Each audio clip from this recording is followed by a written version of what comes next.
Hey guys, welcome to the Liberal Hive Mind, a channel solely focused on exposing the abundant hypocrisy of the left. Alright, so there's been an obvious reframing in this election, it feels almost as if there's been a reset. And in a lot of ways, it makes sense because the election kind of has reset. Joe Biden steps out, Kamala Harris is now the presumptive nominee, and so it's a brand new race, we're starting from scratch. And so of course you know exactly what that means, it means brand new narratives. And so Democrats have chosen their new rhetoric, and the new talking point is that Donald Trump is a coward, and he's running scared of Kamala Harris. Yeah, the implication is that Trump is a coward that's running, but my reaction to this latest leftist talking point is actually very simple. Is it just me, or are we all forgetting that, like 2 weeks ago, the former president of the United States, Donald J. Trump, this supposed coward, got frickin' shot in the face by a domestic terrorist. He had a bullet hit his ear, 1 inch from his cranium, bullets flying by his face, and instead of running and cowering, he stood back up and said, "Fight?" Am I really the only person who remembers that? Yeah, you mean to tell me that Democrats are engaging in efforts now to classify that guy as a coward? Okay, sure. How utterly ridiculous, and now they look even more ridiculous as they attempt to promote this talking point, because Donald Trump, the supposed coward, guess what, is going back to the scene of the crime, back to Butler, Pennsylvania, to make good on his "we won't back down, we will fight" promise, and to show respect to Corey Comparatore, the firefighter who lost his life on that tragic day. Yeah, I don't know about you guys, doesn't exactly seem like coward behavior to me. Let me show you guys exactly what's going on. We got some stuff to get into, so let's roll the tape.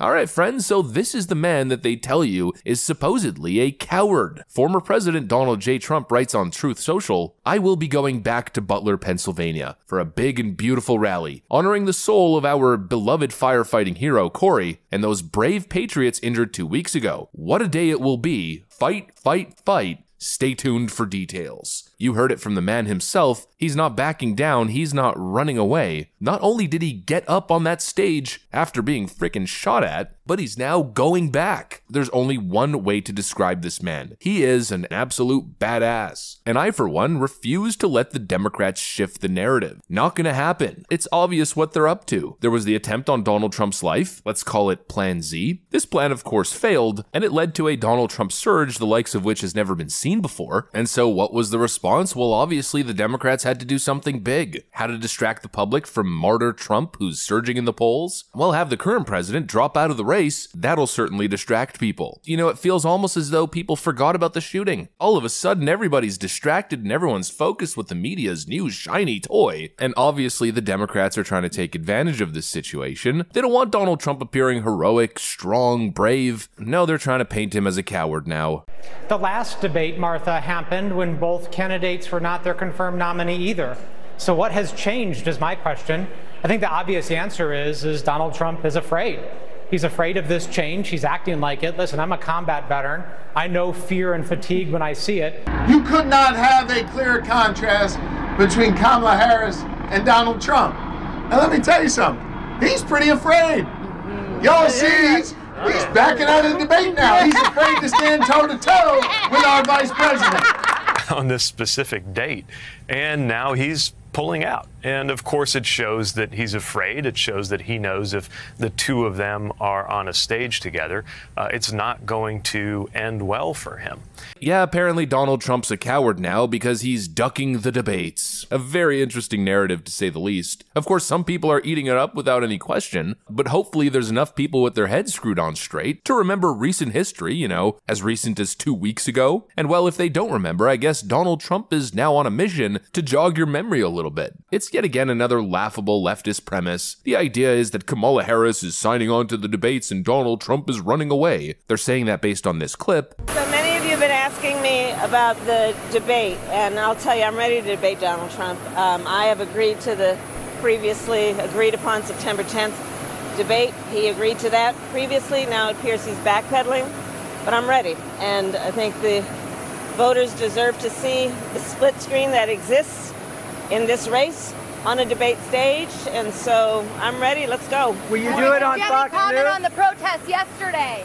Well, we hope that there is at least one debate, maybe two debates. We would be very happy to participate. But of course, there's some very important context that's completely missing. Apparently, it's Donald Trump that's running away, but really it's Kamala Harris who's refusing to commit to a Fox News debate. Democrats are doing what Democrats do. It's our way or the highway. I mean, we're all just going to pretend like what happened 2 months ago never actually happened. The Democrats refused to sign on to any debates unless they got exactly what they wanted. No audience, muted mics, and of course only on very favorable left-wing networks. Donald Trump asks for one debate to be hosted on Fox News, which isn't even really friendly ground for him, it's more like neutral ground, and Democrats are refusing to play ball. But now they're trying to twist the story as if it's Donald Trump running away from the debates. Give me a break. The Trump campaign also has another issue. Here's a statement from Stephen Chung, that's Trump's campaign communications director. Given the continued political chaos surrounding crooked Joe Biden and the Democrat Party, general election debate details cannot be finalized until the Democrats have formally decided on their nominee. There is a strong sense by many in the Democrat Party, namely Barack Hussein Obama, that Kamala Harris is a Marxist fraud who cannot beat President Trump, and they are still holding out for someone, quote, better. Therefore, it would be inappropriate to schedule things with Harris because Democrats could very well still change their mind. And of course, Democrats are claiming this is evidence that Trump is running scared. He's running away, refusing to commit to the debate. And what a ridiculous reason that he's giving. She's the presumptive nominee. There's no difference. He accepted the debate with Joe Biden. Except there's a very clear difference. Joe Biden was the presumptive nominee for quite a long time. Joe Biden had all the delegate support behind him. He won the Democrat nomination process. Whether he won that fair and square, I think that could be argued, surely. But back then, it wasn't fair to assume that Joe Biden wouldn't actually be the nominee. But now I'd say the circumstance is quite different now, isn't it? The Democrats have already pulled a switcheroo. There's talks that they might do it again. Kamala Harris isn't actually the official Democrat nominee until after the convention. And so the Trump campaign is saying, look, what, we're going to do all this prep just to have the rug pulled from under us once again? Not going to happen. They're waiting for everything to be official. I don't blame them. To characterize this response as cowardice is idiotic. What's really happening is the Democrats are playing totally undemocratic games. They're scheming and strategizing and doing all of this wacko stuff. And at the same time, they're being totally unreasonable and uncooperative when it comes to actually setting up debates. They're setting everything up to benefit them. And if Trump signals any frustration with the process, if Trump refuses to go along and play their game, well, then he risks exactly this. The media, 24/7, non-stop, engaging in this widespread propaganda campaign, labeling him a coward who's running away from a debate or a challenge. It's also completely ridiculous. Hopefully people are wise enough to see through it. I mean, one label that should never stick to Trump after that Pennsylvania rally is the label of coward, but that's what the Democrats are going with. And well, I guess we'll just have to see exactly where it goes, and we'll have to see what the Trump response is. Although I think the Trump response is already quite clear. They're going back to Butler to revive the story, to jog people's memory, and I guess we'll just have to see how that event plays out in terms of its effects on the polling outlook. My personal view is that Trump could easily make some gains here. Hosting an event in Butler, Pennsylvania for the firefighter who tragically lost his life, in my view, should be one for the history books. I think a lot of people are going to tune in, and hopefully it puts everything back into clear perspective. But like I always say, I guess we'll just have to see. I'll keep you guys updated on everything, but that's pretty much what I got for you guys on this one. Hopefully you enjoyed it. If you did, make sure to leave a like and possibly subscribe. Thanks for watching, and I'll see you on the next one.